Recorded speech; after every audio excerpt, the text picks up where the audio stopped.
Welcome to Gazal civil service academy. আজকে আমি এই ভিডিওর মাধ্যমে ভারতের ফিজিওগ্রাফিক ডিভিশন থেকে 31 থেকে 60 পর্যন্ত গুরুত্বপূর্ণ এমসিকিউগুলো অ্যানালাইসিস করছি। এর আগে আমি 1 থেকে 30 পর্যন্ত এমসিকিউ প্রশ্ন আলোচনা করেছিলাম। আজকে আমি বাদবাকি 30টি প্রশ্ন আলোচনা করছি। তোমরা যারা 2024 সালের WBCSকে ফোকাস করে প্রিপারেশন নেওয়া শুরু করেছো, এই ভিডিওটি স্পেশালি তাদের জন্য। এছাড়াও তোমরা যারা WBSSC গ্রুপ সিডি এবং অন্যান্য কম্পিটিটিভ পরীক্ষার জন্য প্রিপারেশন নিচ্ছ, এই ভিডিওটি কিন্তু প্রত্যেককেই কিন্তু হেল্প করবে। তোমাদেরকে বলবো প্রথম থেকে শেষ পর্যন্ত অবশ্যই ভিডিওটি মন দিয়ে দেখবে। দেখো, প্রথম যে প্রশ্নটা দেওয়া আছে সেটা হচ্ছে ভারতের উচ্চতম শৃঙ্গ K2 এই নামেও পরিচিত। অর্থাৎ আমরা সবাই জানি যে ভারতের উচ্চতম শৃঙ্গের নাম কি, সেটা কিন্তু K2। এবং K2কে কি বলা হয় না, গডউইন অস্টিন বলা হয়। ঠিক আছে, তাহলে গডউইন অস্টিন হবে এটার সঠিক উত্তর। কিন্তু মনে রাখবে, যদি বলতো ভারতের হিমালয়ে অবস্থিত সর্বোচ্চ শৃঙ্গের নাম, তাহলে কি K2 হতো? না, সেক্ষেত্রে কিন্তু K2 হবে না, সেক্ষেত্রে উত্তর হবে কাঞ্চনজঙ্ঘা। ওকে, আর প্রশ্ন যদি পরীক্ষায় আসে ভারতের উচ্চতম শৃঙ্গের নাম কি, তাহলে উত্তর হবে K2 বা গডউইন অস্টিন। এটা হচ্ছে কারাকোরাম পর্বতের সর্বোচ্চ শৃঙ্গ। ঠিক আছে, এই K2টা কিন্তু বর্তমানে পাকিস্তান অকুপাইড কাশ্মীরের মধ্যে অবস্থান করছে। কিন্তু যদি বলে যে হিমালয়ে অবস্থিত ভারতের সর্বোচ্চ শৃঙ্গের নাম কি, তাহলে উত্তর হবে কাঞ্চনজঙ্ঘা। মনে থাকবে। আর এই K2 এর উচ্চতা কত? এর উচ্চতা কিন্তু মনে রাখবে 8611 মিটার। ঠিক আছে, তাহলে K2 এর উচ্চতা কত? 8611 মিটার। এই ক্ষেত্রে দেখো বাদ বাকি পয়েন্টগুলো কি কি আছে। পার্সন পয়েন্ট, পার্সন পয়েন্টের আরেকটা নাম হচ্ছে ইন্দিরা পয়েন্ট বা আরেকটা নাম হচ্ছে পিগমেলিয়ান পয়েন্ট। ভারতের দক্ষিণতম বিন্দুর নাম যদি পরীক্ষাতে প্রশ্ন আসে, সেক্ষেত্রে উত্তর হয়েছে পার্সন পয়েন্ট। এর মান কত? এর মান কিন্তু মনে রাখবে 6 ডিগ্রি 45 মিনিট নর্থ। ঠিক আছে, তাহলে পরীক্ষায় যদি প্রশ্ন আসে ভারতের দক্ষিণতম বিন্দুর নাম কি, তাহলে উত্তর হয় ইন্দিরা পয়েন্ট। সেই ইন্দিরা পয়েন্টের অপর নাম কি? পার্সন পয়েন্ট বা পিগমেলিয়ান পয়েন্ট। এর মান কত আছে? 6 ডিগ্রি 45 মিনিট নর্থ। ওকে, আচ্ছা, পিক 15 এটা কি জিনিস? মনে রাখবে, মাউন্ট এভারেস্টকে কিন্তু আগে এক সময় পিক 15 বলেই জানা হতো। ঠিক আছে, এবং পরবর্তীকালে সেটার নাম হয়েছে মাউন্ট এভারেস্ট। ওকে, তাহলে এটা হচ্ছে কি পৃথিবীর সর্বোচ্চ শৃঙ্গের এক সময় নাম ছিল কি না, পিক 15 ছিল। আচ্ছা, সান্দাকফু এটা কি জিনিস? এটা হচ্ছে পশ্চিমবঙ্গের সর্বোচ্চ শৃঙ্গ। পরীক্ষায় যদি প্রশ্ন আসে পশ্চিমবঙ্গের সর্বোচ্চ শৃঙ্গের নাম কি, তাহলে কিন্তু উত্তর হবে সান্দাকফু। ওকে, এর উচ্চতা কোথায় আছে? কত আছে? 3636 মিটার হচ্ছে এর উচ্চতা। ওকে, দার্জিলিংয়ে মোটামুটি সিঙ্গালীলা পর্বত শ্রেণীতে কিন্তু এই সান্দাকফু এটা অবস্থিত। এর উচ্চতা 3636 মিটার। তাহলে এই গেল তোমাদের 1 নম্বর প্রশ্ন বা 31 নম্বর সিরিয়াল নাম্বার হিসাবে যদি আমরা বলি। 32 নম্বর আছে, দেখো, হিমালয়ের কোন অংশের পূর্ব পশ্চিমে বিস্তার সবচেয়ে বেশি? মনে রাখবে, হিমালয় পর্বতকে দৈর্ঘ্য বরাবর এবং প্রস্থ বরাবর বিভিন্ন ভাগে ভাগ করা হয়ে থাকে। ঠিক আছে, তো যেটা হচ্ছে দৈর্ঘ্য বরাবর ভাগ, সেটাকে ভাগ করা হয়েছে 3টা। ঠিক আছে, 3টা, একটা পশ্চিম হিমালয়, একটা হচ্ছে মধ্য হিমালয়, আর একটা হচ্ছে কি পূর্ব হিমালয়। ঠিক আছে, তাহলে হিমালয়কে দৈর্ঘ্য বরাবর যদি ভাগ করি, তাহলে কয় ভাগে ভাগ করা হয়েছে? 3 ভাগে, পশ্চিম, মধ্য আর পূর্ব। প্রশ্ন কি দিয়েছে? হিমালয়ের কোন অংশের পূর্ব পশ্চিমে বিস্তার সবচেয়ে বেশি? মনে রাখবে, যেটা মধ্য হিমালয়, এই মধ্য হিমালয় মানে হচ্ছে নেপাল হিমালয়, এটা নেপালে আছে, এটার কিন্তু সবচেয়ে বেশি লম্বা। তাহলে উত্তর কি হবে? উত্তর হবে নেপাল হিমালয়। এই ক্ষেত্রে মনে রাখবে, যেটা পশ্চিম হিমালয়, সেটা আবার 3টা ভাগ আছে। পশ্চিম হিমালয় কয়টা ভাগ আছে? 3টা। একটা হচ্ছে কাশ্মীর হিমালয়, একটা তোমার হচ্ছে হিমাচল হিমালয়, আর একটা হচ্ছে কুমায়ুন হিমালয়। এই মধ্য হিমালয়টা আমাদের সিলেবাসের মধ্যে নেই, এটা সম্পূর্ণ নেপালে অবস্থিত। ঠিক আছে, যেটা পূর্ব হিমালয়, এটারও কিন্তু 3টা ভাগে ভাগ করা হয়েছে। একটা দার্জিলিং হিমালয়, ঠিক আছে, একটা তোমার হচ্ছে ভুটান হিমালয়, আর একটা হচ্ছে আসাম অরুণাচল হিমালয়। ঠিক আছে, তাহলে 3টা ভাগ কি কি পূর্ব হিমালয়ের? একটা হচ্ছে দার্জিলিং হিমালয়, একটা হচ্ছে ভুটান হিমালয়, আর একটা হচ্ছে কি, আর একটা হচ্ছে অরুণাচল হিমালয়। ঠিক আছে, তো এটা কিন্তু দৈর্ঘ্য বরাবর ভাগ, আবার প্রস্থ বরাবর হিমালয়কে কিন্তু 4 ভাগে ভাগ করা হয়, সেটা আমরা পরে পেয়ে যাব। ঠিক আছে, তাহলে এটা সঠিক উত্তর কি? ডি। 33 নম্বর প্রশ্ন আছে, দেখো, বলছে ছোটনাগপুর মালভূমি গঠিত হয়েছে। মনে রাখবে, ছোটনাগপুর মালভূমি এটা কিন্তু ভারতের একটা খনিজ ভাণ্ডার বলা হয়, ভারতের মধ্যভাগে অবস্থিত। ঠিক আছে, খনিজ সম্পদে সমৃদ্ধ এই ছোটনাগপুর মালভূমি মনে রাখবে আর্কিয়ান যুগের গ্রানাইট আর নিজ শিলা দিয়ে তৈরি। ঠিক আছে, তাহলে ছোটনাগপুর মালভূমিতে কি শিলা দিয়ে তৈরি? গ্রানাইট আর হচ্ছে নিজ শিলা। ওকে, এই ছোটনাগপুর মালভূমির সর্বোচ্চ শৃঙ্গের নাম কি? পরেশনাথ। ঠিক আছে, আর এই ছোটনাগপুর মালভূমি কিন্তু ভারতের একটা ব্যবিচ্ছন্ন মালভূমির উদাহরণ, ভারতের খনিজ ভাণ্ডার বলা হয়। ঠিক আছে, বেশিরভাগ খনিজ পদার্থ ছোটনাগপুর মালভূমিতে অবস্থিত। এবং ছোটনাগপুর মালভূমি এবং মেঘালয় মালভূমি দুটো কিন্তু একই সাথে ছিল আগে। ঠিক আছে, তো মেঘালয় মালভূমি কার অংশ? এটা কিন্তু ছোটনাগপুর মালভূমির একটা বর্ধিত অংশ, এটা আমরা পরের প্রশ্নে পেয়ে যাব। আচ্ছা, গারো, খাসি এবং নাগা পাহাড় অবস্থিত কোথায়? মনে রাখবে, গারো, খাসি এবং নাগা এইগুলো কিন্তু পূর্বাচল শ্রেণীতে অবস্থিত। ঠিক আছে, পূর্বাচল শ্রেণীটা কি একটু বুঝে নাও। আমাদের যে ভারতের ফিজিওগ্রাফিক ডিভিশন, ভারতের ফিজিওগ্রাফিক ডিভিশনে মোট 5টা ভাগ আছে। কয়টা ভাগ আছে? 5টা।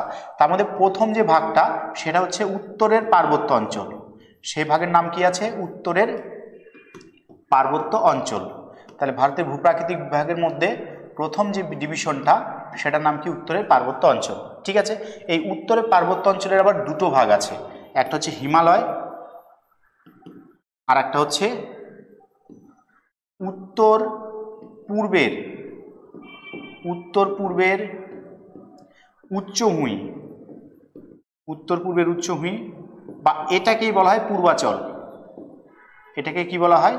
পূর্বাচল বলা হয়। তাহলে ভারতের ফিজিওগ্রাফিক ডিভিশনে যে 5টা ভাগ আছে, প্রথম ভাগটা আছে উত্তরের পার্বত্য অঞ্চল, সেটার আবার দুটো ভাগ, একটা হচ্ছে হিমালয়। এই হিমালয়কে আবার দুটো ভাগে ভাগ করা হয়, একটা দৈর্ঘ্য বরাবর ভাগ আর একটা হচ্ছে প্রস্থ বরাবর ভাগ। যখন আমি ডেসক্রিপটিভ ক্লাসগুলো করাবো তখন এগুলো ডিটেলসে অ্যানালাইসিস করব। উত্তর পূর্বের যেটা উচ্চভূমি সেটারও দুটো ভাগ আছে, একটা মনে রাখবে উত্তর পূর্বের পাহাড়ি অঞ্চল, একটা হচ্ছে উত্তর পূর্বের পাহাড়ি অঞ্চল, আর একটা মনে রাখবে মেঘালয় মালভূমি। তাহলে উত্তর পূর্বের উচ্চভূমি যেটাকে বলছে পূর্বাচল, সেটার আবার দুটো ভাগ, উত্তর পূর্বের পাহাড়ি অঞ্চল আর একটা হচ্ছে মেঘালয়। মনে রাখবে এই মেঘালয় যে মালভূমিটা আছে সেই মালভূমির মধ্যে গারো, খাসি, নাগা, জয়ন্তিয়া এই পাহাড়গুলো আছে। ঠিক আছে, আর এই মেঘালয় মালভূমির সর্বোচ্চ শৃঙ্গের নাম শিলং পাহাড়ের শিলং। ঠিক আছে, তাহলে মেঘালয় মালভূমির সর্বোচ্চ শৃঙ্গের নাম কি? শিলং পাহাড়ের শিলং। তো এখানে যেটা বলছে গারো, খাসি, নাগা, এটা আসলে কি? পূর্বাচলে। তার মানে কোথায় আছে? এই পূর্বাচলে অবস্থিত। কিন্তু পূর্বাচলের কোনটায় আছে? উত্তর পূর্বের পাহাড়ি অঞ্চলে আছে না মেঘালয় মালভূমিতে? মেঘালয় মালভূমিতে কিন্তু এটা অবস্থান করছে, মনে থাকবে। 35 নম্বর যে প্রশ্নটা আছে দেখো, বলছে উপদ্বীপীয় মালভূমি বিস্তৃত। ঠিক আছে, বলছে মিজো পাহাড়, হিমাচল হিমালয়, মেঘালয় পাহাড় না আসাম উপত্যকা। একটু আগে বললাম উপদ্বীপীয় মালভূমির একটা অংশ হচ্ছে ছোটনাগপুর মালভূমি এবং সেটারই বর্ধিত অংশ কতদূর পর্যন্ত গেছে? মেঘালয় মালভূমি পর্যন্ত কিন্তু বিস্তৃত। ওকে, তাহলে মেঘালয় মালভূমি কিন্তু একটা ব্যবিচ্ছিন্ন মালভূমি, ছোটনাগপুর মালভূমি এটাও একটা ব্যবিচ্ছিন্ন মালভূমি। এই মেঘালয় আর ছোটনাগপুর মালভূমি আগে একসাথে ছিল এবং এর মাঝ বরাবর গঙ্গা, ঠিক আছে, তারপর তোমার হচ্ছে ব্রহ্মপুত্র, এই নদীগুলো গিয়ে কেটে কেটে দুটোকে ভাগ করে দিয়েছে এবং জায়গাটা কি বসে গেছে। তাই মেঘালয় মালভূমি এবং ছোটনাগপুর মালভূমির মাঝে কিন্তু বিস্তর একটা গ্যাপ তৈরি হয়েছে। এই গ্যাপটার একটা নাম আছে, এই গ্যাপটাকে বলা হয় মালদা গ্যাপ।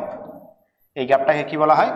মালদা গ্যাপ বলা হয়। ঠিক আছে, এটাও পরীক্ষাতে প্রশ্ন আসে, বিশেষ করে নেট সেটের পরীক্ষাতে জিওগ্রাফিতে এই প্রশ্নটা আসে। ঠিক আছে, যে মালদা গ্যাপ কার কার মধ্যে আছে? ছোটনাগপুর মালভূমি আর মেঘালয় মালভূমির মাঝে যে গঙ্গা ব্রহ্মপুত্র নদী গেছে এবং জায়গাটা বসে গেছে, একটা গ্যাপ তৈরি হয়েছে, সেই গ্যাপটাকে বলা হয় মালদা গ্যাপ। ওকে, চলো 36 নম্বর প্রশ্ন, গঙ্গা নদীর সক্রিয় বদ্বীপ। সক্রিয় বদ্বীপ মানে যেখানে বদ্বীপ গঠনের কাজ এখনো অনগোয়িং প্রসেস, অর্থাৎ চলছে, সেটাকে আমরা কি বলবো? সেটাকে বলবো গঙ্গার সক্রিয় বদ্বীপ। এটা কিন্তু সুন্দরবন অঞ্চল, এই সুন্দরবন অঞ্চলে কিন্তু গঙ্গার গঠন প্রক্রিয়া এখনো অনগোয়িং প্রসেস, তাই এটাকে বলা হয় সক্রিয় বদ্বীপ অঞ্চল। ঠিক আছে, 37 নম্বর প্রশ্ন আছে দেখো, 37 নম্বরে বলেছে যে ভারত আর মায়ানমারের মধ্যে ড্যাশ পর্বত শ্রেণী অবস্থিত। ভারত আর মায়ানমারের মধ্যে মনে রাখবে লুসাই আছে। ঠিক আছে, এটাও পরীক্ষাতে প্রশ্ন আসে যে ভারত আর মায়ানমারের মধ্যে কোন পর্বত শ্রেণী বিস্তার লাভ করেছে, সেটা উত্তর কী হবে? কি? লুসাই পাহাড়। আচ্ছা, নামচাবারোয়ার সাথে সাথে নাঙ্গা পর্বত, এই দুটো নাম মনে রাখবে। এরকম হিমালয় অর্ধচন্দ্রাকৃতি, এর দৈর্ঘ্য কত? 2400 কিমি। ঠিক আছে, আচ্ছা, এই হিমালয়ের ক্ষেত্রে মনে রাখবে এটা হচ্ছে পশ্চিম, এটা হচ্ছে পূর্ব। পশ্চিমী হিমালয় শুরু হয়েছে কোন জায়গা থেকে? নাঙ্গা পর্বত থেকে শুরু হয়েছে, নাঙ্গা পর্বত থেকে শুরু হয়েছে। আর এদিকে কতদূর গেছে?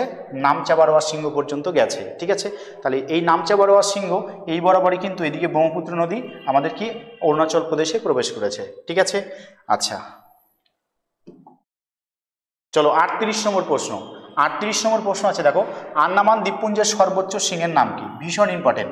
আন্দামান নিকোবর দ্বীপপুঞ্জ থেকে কিন্তু একটা প্রশ্ন বিসিএসে কিন্তু আসে, প্রিলিমিনারিতেও আসে এবং মেন্সেতেও 2-3টে প্রশ্ন কখনো কখনো চলে আসতে পারে। ঠিক আছে, আচ্ছা এর সাথে বলে দিচ্ছি, তোমরা যারা আমার এই ফিজিওগ্রাফিক ডিভিশনের প্রথম ভিডিওটি দেখো না, অবশ্যই তোমরা প্রথম ভিডিওটি দেখে নাও, ওইখানে 1 থেকে 30টা প্রশ্ন অ্যানালাইসিস করেছি এবং বাকি এখানে 30টা প্রশ্ন আমি অ্যানালাইসিস করছি। এই ফিজিওগ্রাফিক ডিভিশন থেকে আমি প্রায় 100 থেকে 120টা প্রশ্ন অ্যানালাইসিস করে দিব। এর বাইরে আশা করছি কোনো প্রকার প্রশ্ন কিন্তু পরীক্ষাতে আসবে না। ওকে, অবশ্যই তোমরা যারা বিসিএস এর জন্য প্রিপারেশন নিচ্ছ, ওয়েস্ট বেঙ্গল সিভিল সার্ভিসের জন্য তোমরা যারা প্রিপারেশন নিচ্ছ, অবশ্যই আমার চ্যানেলটির সঙ্গে থাকবে। জিওগ্রাফি রিলেটেড যত ধরনের কোয়েশ্চেন হোক, অ্যানালাইসিস হোক, আমি কিন্তু এই ভিডিওর মাধ্যমে, এই চ্যানেলের মাধ্যমে আমি কিন্তু দিয়ে দিব। ওকে, আচ্ছা চলো এরপর আছে দেখো আন্দামান দ্বীপপুঞ্জের সর্বোচ্চ সিংহ। আন্দামানের সর্বোচ্চ সিংহ মনে রাখবে স্যাডেল পিক। এর উচ্চতা কত? 732 মিটার। স্যাডেল পিকের উচ্চতা কত? 732 মিটার। আন্দামান সম্পর্কে আমি টোটাল একটা কনসেপ্ট দিয়ে দিচ্ছি, ঠিক আছে? আন্দামান আর নিকোবর দ্বীপপুঞ্জ, এটা হচ্ছে টোটালটা হচ্ছে আন্দামান নিকোবর দ্বীপপুঞ্জ। আন্দামান নিকোবর দ্বীপপুঞ্জের দুটো ভাগ আছে। এটাকে বলা হয় গ্রেট আন্দামান, এটাকে কি বলা হয়? গ্রেট আন্দামান। আর এটাকে বলা হয় লিটিল আন্দামান। তাহলে আন্দামানের প্রথমে দুটো পার্ট, গ্রেট আন্দামান আর হচ্ছে লিটিল আন্দামান, ঠিক আছে? এরপর দেখো এই টোটালটা হচ্ছে নিকোবর, এই টোটালটা হচ্ছে নিকোবর। আর এটা কি? এটা হচ্ছে আন্দামান, এটা হচ্ছে আন্দামান গ্রুপ অফ আইল্যান্ড আর হচ্ছে নিকোবর গ্রুপ অফ আইল্যান্ড। তাহলে গ্রেট আন্দামানের মানে আন্দামানের যে দ্বীপগুলো আছে দুটো পার্ট, একটা হচ্ছে গ্রেট আর একটা হচ্ছে লিটিল। এই যেটা গ্রেট আন্দামান সেটার আবার 3টা পার্ট আছে। কয়টা পার্ট আছে? 3টা। একটা হচ্ছে নর্থ আন্দামান, একটা মিডিল আন্দামান আর একটা হচ্ছে সাউথ আন্দামান। এই সাউথ আন্দামানের এইখানে কিন্তু পোর্ট ব্লেয়ার অবস্থিত, পিবি। আন্দামান নিকোবর দ্বীপপুঞ্জের রাজধানী আমরা জানি পোর্ট ব্লেয়ার, সেটা কোন আন্দামানে আছে? সাউথ আন্দামান বা দক্ষিণ আন্দামানে আছে, ঠিক আছে? আর এটা কি বললাম? এটা হচ্ছে লিটিল আন্দামান। এরপরে এইদিকে দেখো এই টোটালটাকে বলছে নিকোবর গ্রুপ অফ আইল্যান্ড, ঠিক আছে? এর মধ্যে এটা হচ্ছে গ্রেট নিকোবর, এটাকে গ্রেট নিকোবর বলছে। এটাকে বলছে কার নিকোবর, কার নিকোবর। আর এটাকে বলছে লিটিল নিকোবর, এটা কি বলছে না? লিটিল নিকোবর বলছে, ঠিক আছে? এই ক্ষেত্রে দেখো এখানে কয়েকটা প্রশ্ন কিভাবে আসে। প্রথমত এই যে গ্রেট আন্দামান আর লিটিল আন্দামান এর মাঝে কিন্তু একটা প্যাসেজ আছে, এটা বলা হয় ডানকান প্যাসেজ। ডানকান প্যাসেজ পরীক্ষায় প্রশ্ন আসে, ডানকান প্যাসেজ কার কার মধ্যে আছে? তাহলে উত্তর কি হবে?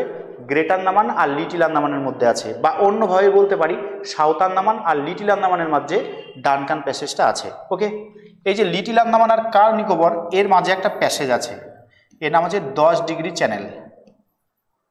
10 ডিগ্রি চ্যানেল। এই 10 ডিগ্রি চ্যানেলটাকে কিভাবে মনে রাখবে? 10 লাখ এলএসি। লিটিল আন্দামান, এটা হচ্ছে লিটিল আন্দামান আর শীত হচ্ছে কার নিকোবর। লিটিল আন্দামান আর হচ্ছে কার নিকোবরের মধ্যে আছে 10 ডিগ্রি চ্যানেল, ঠিক আছে? আর পরীক্ষাতে যে প্রশ্ন আসে ভারতের দক্ষিণতম বিন্দুর নাম কি? ইন্দিরা পয়েন্ট। এটা আছে এখানে, এখানে আছে ইন্দিরা পয়েন্ট, এর মান 6 ডিগ্রি 45 মিনিট নর্থ। কোথায় আছে না? গ্রেট নিকোবর দ্বীপপুঞ্জে কিন্তু এটা অবস্থান করছে, মনে থাকবে। আচ্ছা এইদিকে তাহলে দেখো, তাহলে ডানকান প্যাসেজ, এদিকে 10 ডিগ্রি চ্যানেল, পরীক্ষাতে কিন্তু এটা প্রশ্ন আসে। এর সাথে সাথে আরেকটা জিনিস মনে রাখবে, এই যে নর্থ আন্দামান মিডিল আন্দামান এইখানে আছে আগ্নেয় দ্বীপ একটা, এইখানে আছে আগ্নেয় দ্বীপ একটা, ঠিক আছে?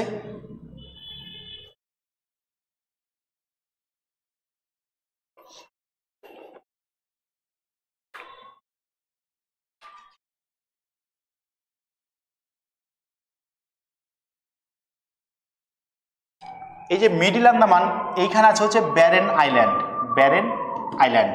আর এখানে আছে তোমার হচ্ছে নারকন্ডাম আইল্যান্ড, ঠিক আছে? পরীক্ষায় প্রশ্ন আসে যে ভারতের দুটো আগ্নেয় দ্বীপের নাম করো। তাহলে ভারতের দুটো আগ্নেয় দ্বীপ বা দুটো আগ্নেয়গিরি, সেটা হচ্ছে ব্যারেন আর একটা হচ্ছে নারকন্ডাম। এই ব্যারেনটা হচ্ছে সক্রিয় আগ্নেয়গিরি আর এটা হচ্ছে সুপ্ত আগ্নেয়গিরি, ঠিক আছে? আর একটু আগে যেটা বললাম যে স্যাডেল পিক, যেটা হচ্ছে আন্দামান আর নিকোবর দ্বীপপুঞ্জের সর্বোচ্চ শৃঙ্গ, সেটা আছে কিন্তু নর্থ আন্দামানে। সেটা কোথায় আছে না? নর্থ আন্দামান আছে। এর মান কত আছে? এটা হচ্ছে স্যাডেল পিক, এর মান 732 মিটার, ঠিক আছে? পরীক্ষাতে এখান থেকে কিন্তু প্রশ্ন হয়ই হয়, আশা করি বুঝেছ।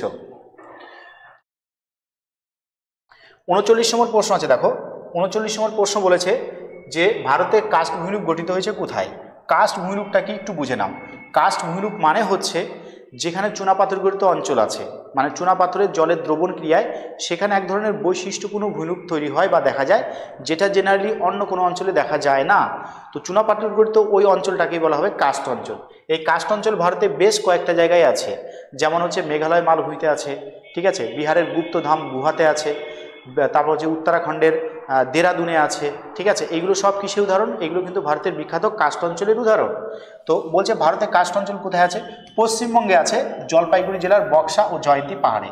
এটা কিন্তু পশ্চিমবঙ্গেও আছে কার্স্ট অঞ্চল এবং ভারতের একটা উল্লেখযোগ্য কার্স্ট অঞ্চল, ঠিক আছে। 40 নম্বর প্রশ্ন, ভারতের একমাত্র সক্রিয় আগ্নেয়গিরির নাম কি? আন্দামান না, নিকোবর না, পাম্বাম না। এটার উত্তর হবে ব্যারেন, ঠিক আছে। ব্যারেন হচ্ছে ভারতের একমাত্র সক্রিয় আগ্নেয়গিরি। 41 নম্বর প্রশ্ন আছে, দেখো, বলছে ভারতের নিম্নের কোন ধরনের ভূমিরূপের পরিমাণ সবচেয়ে বেশি?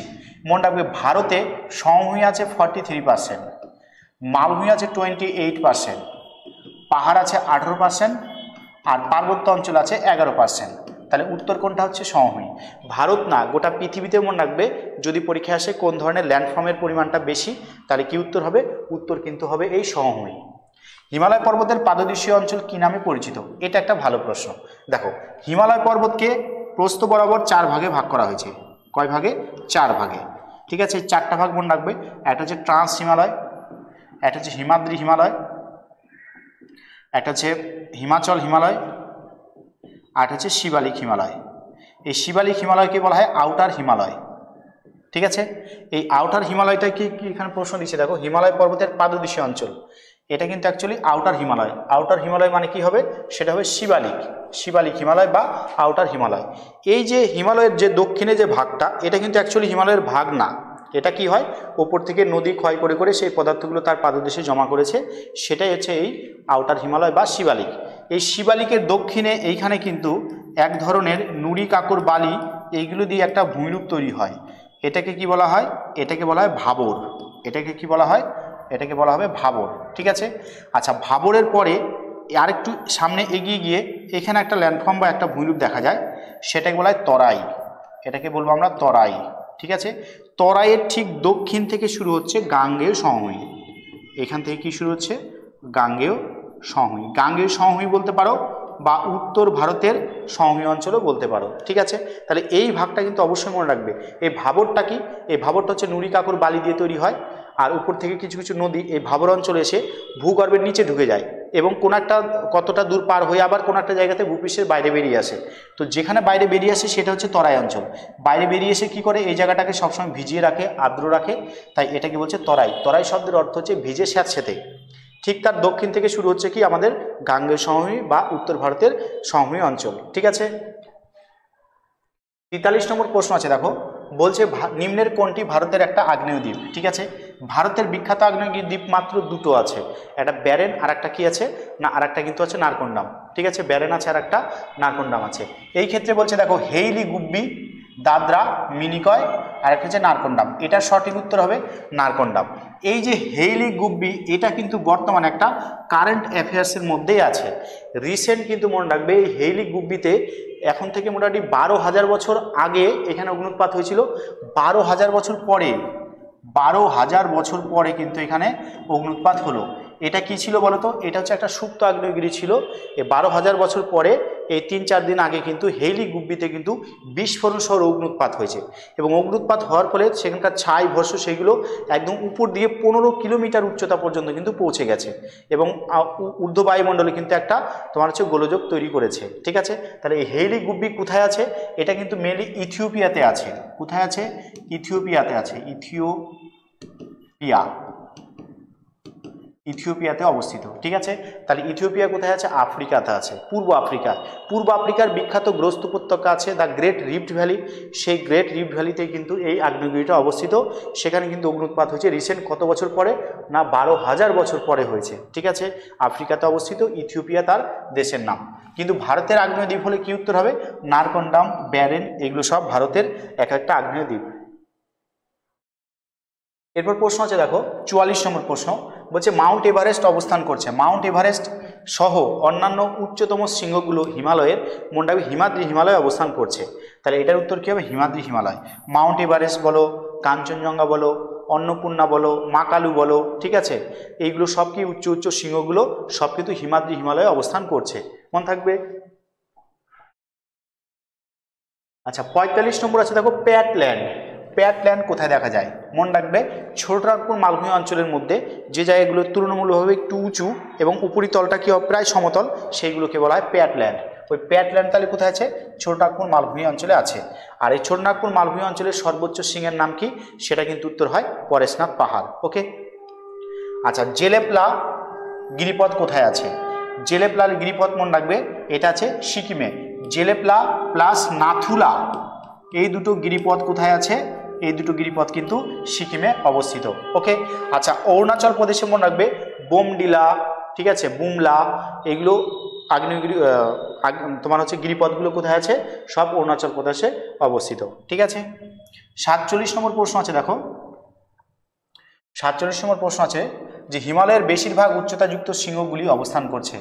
এই হিমালয়ের বেশিরভাগ উচ্চতাযুক্ত শৃঙ্গগুলো কোথায় আছে? একটু আগেই বললাম, সেটা হচ্ছে তোমার হচ্ছে হিমাদ্রি হিমালয়। এই হিমাদ্রি হিমালয়ের অন্য একটা নাম আছে, এটা ট্রান্স হিমালয়। ট্রান্স হিমালয় মানে তিব্বত হিমালয়। সেন্ট্রাল হিমালয় এটা মানে হচ্ছে হিমাদ্রি হিমালয়। সঠিক উত্তর হবে বি। আচ্ছা মিডিল হিমালয় মানে মনে রাখবে হিমাচল হিমালয়। আর আউটার হিমালয় মানে হচ্ছে শিবালিক হিমালয়, এটাকে খেয়াল রাখবে। 48 নম্বর পূর্বঘাট এবং পশ্চিমঘাট নিম্নের কোথায় মিলিত হয়েছে? ভারতের ম্যাপের ক্ষেত্রে এদিকে আছে পশ্চিমঘাট পর্বত, এদিকে আছে পূর্বঘাট পর্বত, এই কোন একটা জায়গায় দুটো পর্বত মিলিত হয়েছে, সেটার নাম হচ্ছে নীলগিরি পর্বত। ঠিক আছে, নীলগিরি পর্বত। ওকে, তাহলে উত্তর কী হবে? নীলগিরি, নীলগিরিতে। আর বিন্ধ্য পর্বত কি? বিন্ধ্য পর্বত মনে রাখবে একটা জলবিভাজিকা। ভারতের উত্তর ভারত আর দক্ষিণ ভারতের নদ নদীগুলোর মধ্যে যে ডিভিশন করেছে জলবিভাজিকা, সেটার নাম হচ্ছে বিন্ধ্য পর্বত। ঠিক আছে।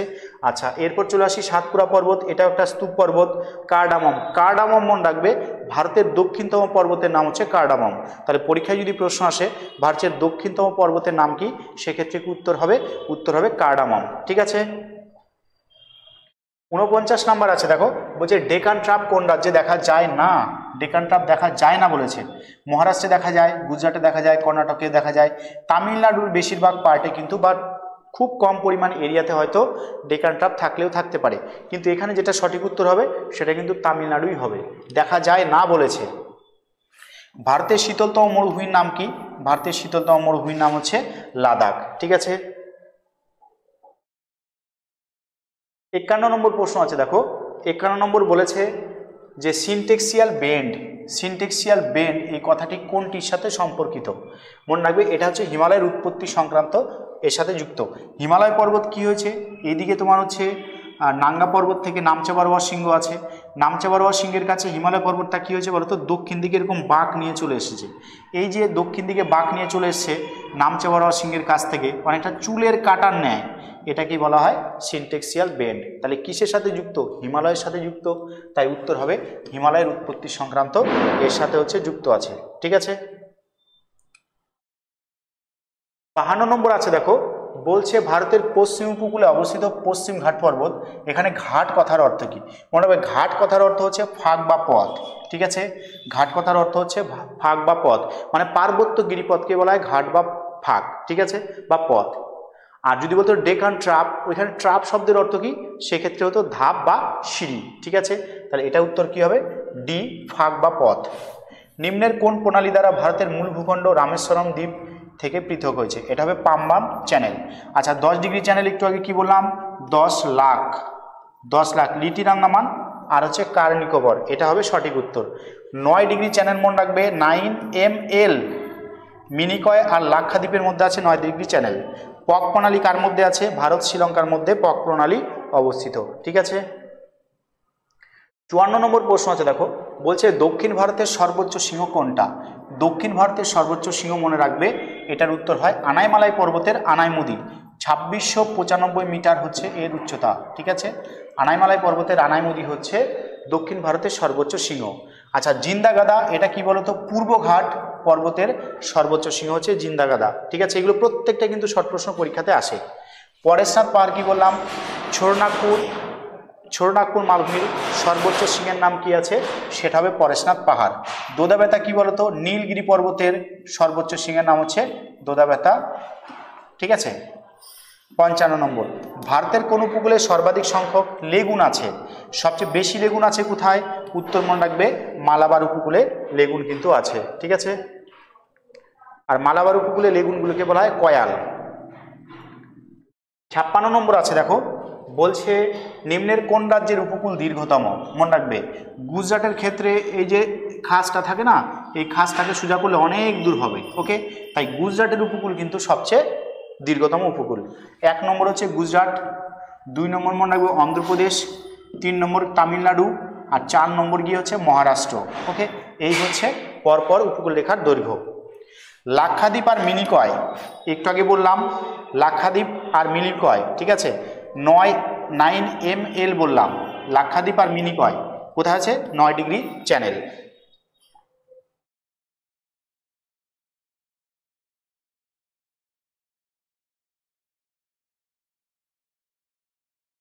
আটান্ন নম্বর প্রশ্ন আছে, দেখো বলছে লাক্ষাদ্বীপ হলো, লাক্ষাদ্বীপ কি? মনে রাখবে লাক্ষাদ্বীপ কিন্তু একটা প্রবাল দ্বীপের উদাহরণ। ভারতের মানে ভারত মহাসাগরে যে লাক্ষাদ্বীপ, মালদ্বীপ এগুলো সব কি আছে? এগুলো কিন্তু প্রবাল দ্বীপ। কিন্তু মরিশাস দ্বীপ মনে রাখবে ওটা একটা আগ্নেয় দ্বীপ। এটা কিন্তু পরীক্ষায় প্রশ্ন আসে যে মরিশাস দ্বীপ কোন প্রকার দ্বীপ? ওটা কিন্তু আগ্নেয় দ্বীপের উদাহরণ, ঠিক আছে। পরের নাম্বার আছে, দেখো নিম্নের কোন পর্বত শ্রেণীটি প্রাচীন? বিন্ধ্য, সাতপুরা, আরাবল্লী, হিমালয়। সবচেয়ে প্রাচীন কিন্তু আরাবল্লী। আরাবল্লী ভারত তথা পৃথিবীর প্রাচীনতম একটা ভঙ্গিল পর্বত, কিন্তু আরাবল্লী বর্তমানে একটা ভঙ্গিল পর্বত হিসেবে না থেকে একটা ক্ষয়জাত পর্বত হিসেবে অবস্থান করছে, ঠিক আছে। 60 নম্বর এবং আজকের লাস্ট প্রশ্ন, নিম্নের কোন পর্বত শ্রেণীটির উৎপত্তি অপেক্ষাকৃত নবীন? হিমালয় পর্বত কিন্তু পৃথিবীর মধ্যে নবীনতম একটা ভঙ্গিল পর্বত। আর হিমালয় পর্বতের মধ্যে যে 4টা ভাগ আছে সেইখানকেই সঠিক উত্তর হবে।